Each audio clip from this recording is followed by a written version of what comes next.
Bonjour à tous, j'espère que vous allez bien.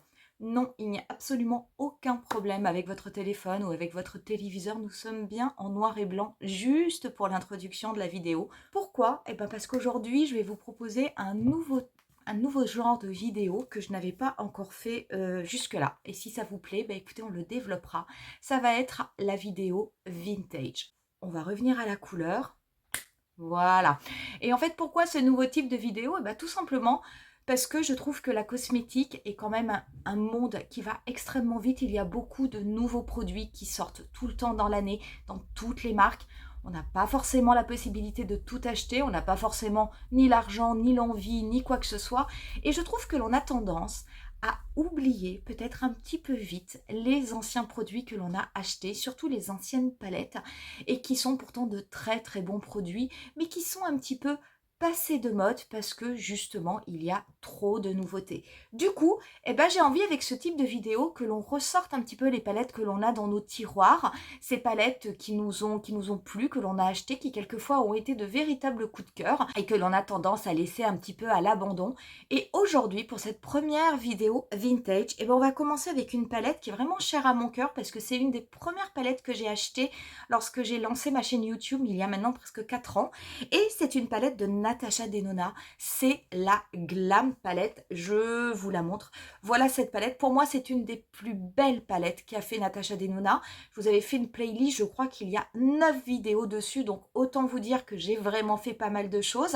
Il y en aurait une 10e. Si jamais ce type de vidéo vous plaît, on va dire, ces vidéos un petit peu vintage avec des produits d'avant, n'hésitez pas à me le dire. N'hésitez pas également si vous avez peut-être des palettes ou des produits que vous souhaitez me suggérer avec lesquels vous avez envie d'avoir un maquillage pour vous donner peut-être un petit peu envie de ressortir vos palettes. Écoutez, marquez-le. Si jamais j'ai ces palettes au niveau de mes tiroirs, j'en ai quand même pas mal, même si j'ai fait un petit peu de tri il y a quelques temps, ce sera avec un immense plaisir que je le ferai. Pour ce qui est de mon teint, je vais utiliser mes produits du moment et mes produits des moments, ce sont mes produits Hourglass, le fond de teint, l'anti-cerne, également la base minérale. Et on se retrouve juste après pour commencer le maquillage. Voilà, mon teint est fait et on va pouvoir commencer avec la palette. Donc, je vais prélever dans un premier temps la teinte Blend. Cette palette Glam, c'est la seule. C'était la première et on pensait que ça serait peut-être pas la dernière, mais en fait, ça a été la seule palette où Natasha Denona n'a pas mis des noms de couleurs, mais en fait, a mis on va dire, des utilisations qui étaient possibles avec les fards. C'est pas mal en soi, je trouve que c'est vrai, des fois, quand on achète des palettes, on sait jamais trop, on peut ne pas trop savoir où mettre les fards, et c'est vrai que ça pouvait être une bonne indication. Pourquoi pas, elle ne l'a pas refait sur les autres palettes, mais bon, voilà. Donc ça, c'est la teinte Blend, donc c'est la seule de la palette qui s'appelle Blend, donc on peut pas se tromper. Je vais la déposer avec un pinceau estompeur. Celui-ci, c'est le 09. C'est un pinceau creux de paupière, pinceau 09 de Sephora. Je vais l'appliquer, comme son nom l'indique, dans mon pli paupière. Et je vais légèrement l'estomper au niveau du dernier tiers de ma paupière mobile et de mon coin externe. Cette palette, je l'avais adorée. D'abord, les couleurs sont magnifiques. Et en plus, très facile à travailler. Les fards d'une très très bonne qualité. Vraiment, ça avait été un grand succès rencontré par cette palette. Et je pense que c'était un succès tout à fait mérité. On prend ensuite la teinte Smoke, qui est juste à côté de la teinte Blend. Cette teinte Smoke, on va la diffuser avec des petits mouvements circulaires au niveau du dernier tiers de la paupière mobile. Et on va s'en servir pour préciser un petit peu plus la forme en V du coin externe du maquillage. Donc ce sont des couleurs neutres, hein, donc pas de, j'allais dire pas de danger, de faire des erreurs, des faux pas en maquillage. Ça se travaille vraiment avec beaucoup de facilité. Et vous allez voir, il n'y a pas de difficulté technique au niveau de ce maquillage. Voilà, je vais prendre un petit pinceau un petit peu plus précis, c'est le Draw and Diffuse de Natasha Denona. Je vais prélever la teinte Lash Line. Cette teinte Lash Line, je vais la déposer au niveau de mon ras de cils inférieur. Donc, je vais partir bien du coin externe et je vais ramener quasiment jusqu'à la moitié de mon ras de cils inférieur. Et ensuite, je vais faire la même chose au niveau de mon ras de cils supérieur.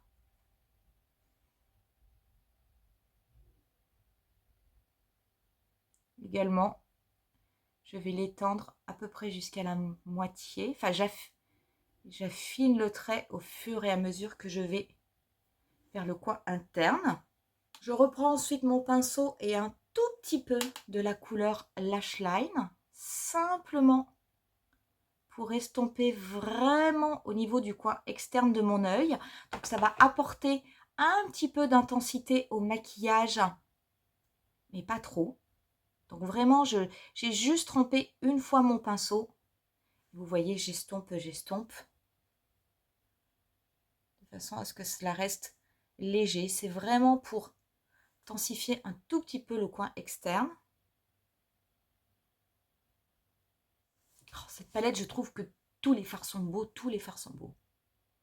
On va passer maintenant aux teintes à effet. Donc, je vais prendre, vous pouvez les appliquer au doigt, bien entendu. Les teintes de Natasha Denona sont toujours beaucoup plus belles, beaucoup plus impactantes dès que vous les appliquez au doigt. On va prendre la teinte Center Eyelid, la première de la dernière rangée, qui a une couleur un petit peu dorée. On va la déposer. Oh, qu'est-ce que c'est beau! On va la déposer au niveau de la paupière mobile. Donc, je commence au niveau du centre. Je vais vraiment que jusqu'au niveau de mon pli paupière. Je laisse un petit espace au niveau de ma paupière mobile. Et je la dégrade avec la teinte externe, mais pas trop puisqu'on va mettre autre chose. On va mettre une teinte de transition. Et après, voilà, je dégrade bien par contre au niveau de mon pli paupière. Je la remonte pas trop haut. Si jamais j'ai besoin d'estomper un petit peu plus au niveau du pli paupière pour que ce soit un petit peu plus fluide, je reprends mon pinceau qui me sert depuis le début sans reprélever de matière. Je fais simplement de légers mouvements de va-et-vient au niveau de mon pli paupière. Voilà, ça va permettre de bien mélanger les fards et de donner un aspect beaucoup plus fumé, beaucoup plus harmonieux au maquillage. Donc ces teintes, vous pouvez les travailler mouillées, vous pouvez les travailler au doigt. Moi aujourd'hui, je les travaille sans rien parce que j'ai envie on va dire d'un maquillage un petit peu glam, comme le nom de la palette, mais que ça reste quand même assez portable. Et écoutez, je trouve que de toute façon, les fards sont très beaux, même utilisés comme ça. Mais c'est vrai qu'utilisés au doigt, tout de suite, c'est encore plus lumineux. Je vais retourner mon pinceau, je vais prendre une autre teinte qui s'appelle également Center Eyelid. C'est la troisième de la dernière rangée, donc qui est beaucoup plus couleur champagne. C'est un champagne, ouais, champagne. Et celle-ci, je vais l'appliquer donc au niveau du coin interne. Et je vais l'appliquer au tout début de ma paupière mobile, là où j'avais laissé un petit peu d'espace. Et je vais la fondre avec la deuxième teinte, la teinte centrale. Je vais également prendre cette teinte Center Eyelid avec la tranche de mon pinceau pour légèrement en appliquer au début de mon ras de cils inférieur. Je vais ensuite prendre, je vais prendre un nouveau pinceau parce que celui-ci, il est utilisé. Je vais prendre la teinte Outer Eyelid, celle-ci, l'avant-dernière de la dernière rangée. Et cette teinte Outer Eyelid, je vais la tapoter en fait au niveau de ma paupière mobile. C'est la teinte qui va me servir de transition entre les fards mat qui sont au niveau du coin externe et le fard à effet que j'ai mis au niveau du centre de ma paupière mobile. Donc en fait, je tapote, hop, je tapote là où les deux couleurs se rejoignent. Ça va me permettre, voilà, d'avoir un dégradé qui sera beaucoup plus doux, qui sera très joli, puisqu'on est sur une teinte à effet qui est quand même assez sombre. Je prends ensuite, pour terminer, un petit pinceau assez précis et je vais prendre cette teinte-là qui est également Outer Eyelid. Et celle-ci, par contre, je vais l'appliquer au niveau de mon ras de cils inférieur. Je vais l'appliquer au niveau de du milieu de mon ras de cils inférieur, là où j'avais laissé un petit peu libre. Donc c'est une couleur qui va me permettre de lier la couleur Lash Line qui est à l'extérieur et la couleur Center Eyelid que j'ai mis au niveau du début de mon ras de cils inférieur. Pour mes muqueuses, je vais prendre un crayon de chez Cosas, le Soul Gazer en teinte Allure. Donc la teinte Allure, c'est un marron mat. Si on va pouvoir passer au mascara. Le mascara, bah, écoutez, je vais utiliser le Maxi Mode de Kiko. Ce mascara avec la toute petite brosse qui apporte vraiment de la définition au niveau des cils. Je trouve que, pareil, ça ira très bien avec ce type de maquillage. Donc, je vais bien en mettre dessus. Cette petite brosse agrippante, moi, je la trouve vraiment bien. Voilà, une fois qu'on a mis le mascara, on va passer au teint. Le teint, on va travailler avec la palette Tan Bronze and Glow de Natasha Denona qui se creuse de plus en plus chez moi. On va commencer avec la teinte mat. Je pense qu'il y en a pour pas longtemps que j'en rachète une parce que je n'ai quasiment plus de teinte mat. En fait, ça, c'est pas du produit, hein, c'est juste une tache. Mais j'ai vraiment quasiment plus rien. Mais j'adore cette palette. Et je voudrais pas me retrouver avec un fard terminé et une palette qui peut-être n'existe plus. Donc c'est vrai que je pense que je vais la racheter dans pas très longtemps. Je vais garder le même pinceau, c'est mon pinceau NYX. Celui-ci, c'est le 03. Je ne sais pas s'il a gardé le même numéro, je vous mettrai le lien parce qu'il existe toujours. C'est un pinceau poudre. Moi, je l'aime bien parce qu'il est, il est un petit peu arrondi, il est souple comme il faut, dense comme il faut pour appliquer le bronzer, pour appliquer la poudre. Je trouve qu'il est vraiment super. Et alors, ce pinceau, ça doit faire bien 4 ans que je l'ai, peut-être plus. Il n'a jamais bougé. Donc, je trouve qu'il est vraiment de très bonne qualité. Je vais prendre ce produit-là qui, voilà, qui est irisé, qui va servir, je vais le tapoter par-dessus mon bronzer comme un blush qui va apporter un petit peu de lumière, mais pas trop. Vous avez également dans cette palette, vous savez, le glow crème. C'est vrai que c'est un produit que j'utilise pas beaucoup. Bon, en fait, déjà, je ne sais pas très bien l'utiliser. Et puis, quand je l'applique, voilà, je sais pas. Je le mets de temps en temps parce que je le trouve bien. C'est vrai que c'est chouette après quand on applique un petit peu d'highlighter. Ça apporte un petit peu plus d'impact. Mais moi, je trouve que les produits sont déjà assez irisés comme ça. Je vais prendre un petit peu de l'highlighter de la palette.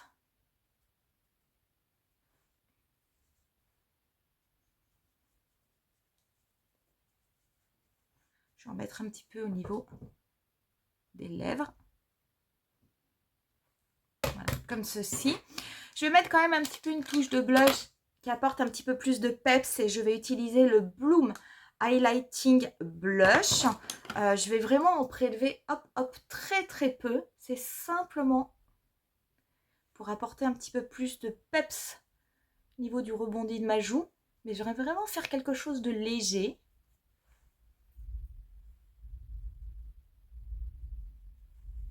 On va appliquer le gloss de la collection My Dream, qui est un gloss en teinte Natasha, donc neutre classique.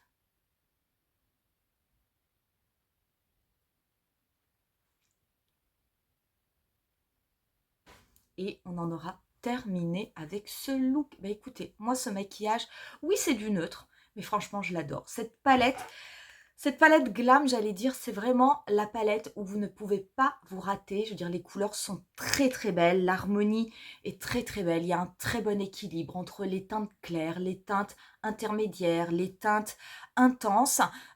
Vous n'avez pas forcément beaucoup de teintes mates parce que vous en avez que 5, j'ai envie de dire.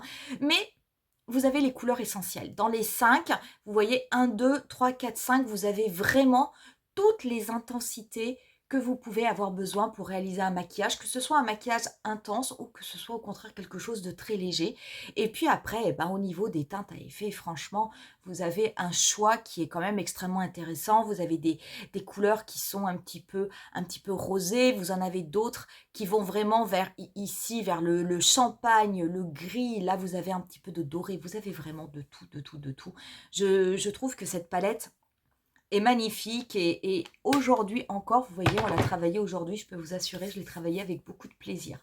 Si jamais vous avez cette palette glam, peut-être que ce maquillage vous donnera envie de la ressortir et de vous dire « Oh là là, mon Dieu, allez, je vais me faire un maquillage avec la glam ». Comme je vous le disais en début de vidéo, si jamais vous avez envie que je vous propose d'autres contenus, on va dire un petit peu vintage avec des anciens produits, ben, n'hésitez pas à me dire quels produits éventuellement vous souhaitez que j'utilise. Nous, on va en rester là pour aujourd'hui. Je vous dis rendez-vous à très bientôt pour une nouvelle vidéo. Bye!